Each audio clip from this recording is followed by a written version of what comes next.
अनुयायी के लिए एक पवित्र और अविस्मरणीय ऐतिहासिक शुभ दिन है। हमारे भारत देश के पवित्र ज्योतिर्लिंग क्षेत्र नर्मदा नदी के तट पर विराजमान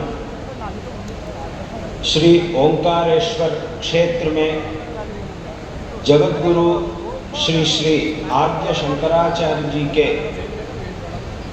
भव्य मूर्ति का अनावरण, जिसका नाम एकात्मता की मूर्ति किया गया है, उस भव्य सर्वोच्च मूर्ति का अनावरण कार्यक्रम आज संपन्न हुआ है। ये बहुत बहुत संतोषजनक बात है।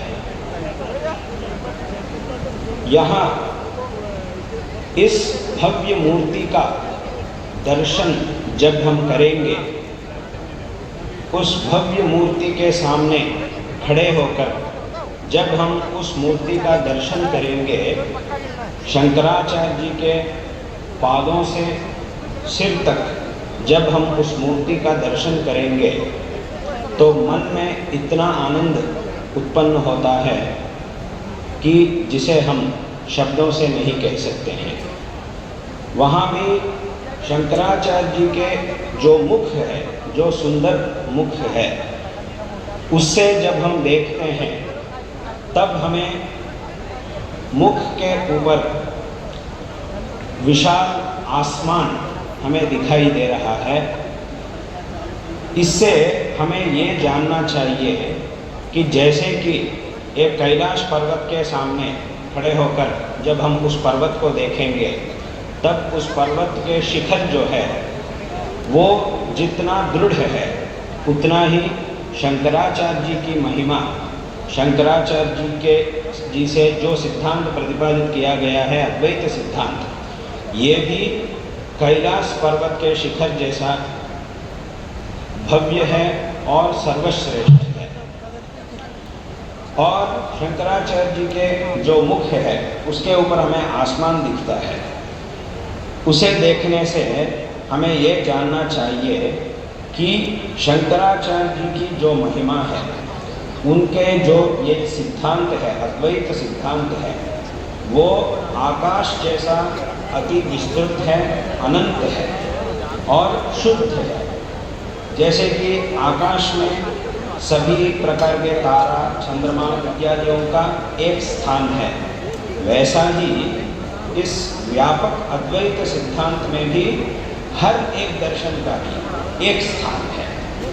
शंकराचार्य जी को इसीलिए हम कहते हैं षड्दर्शन स्थापनाचार्य, ऐसा कहते हैं, क्योंकि उन्होंने सनातन धर्म के सभी संप्रदायों में एक ऐकमत्य लाकर लोगों के बीच में जो भी विवाद थे, उनको उन्होंने परिहार किया था शंकराचार्य जी ने। इसीलिए ये एक आसमान जैसा है, अति विस्तृत है, अनंत है और शुद्ध है। यहाँ हर एक संप्रदाय का भी एक स्थान है।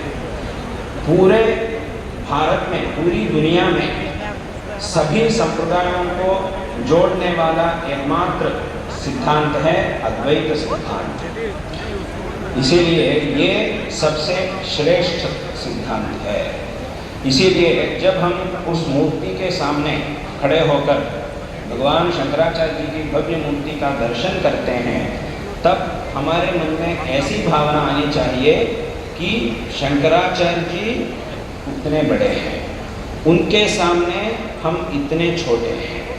ऐसी भावना हम सब के मन में आनी चाहिए।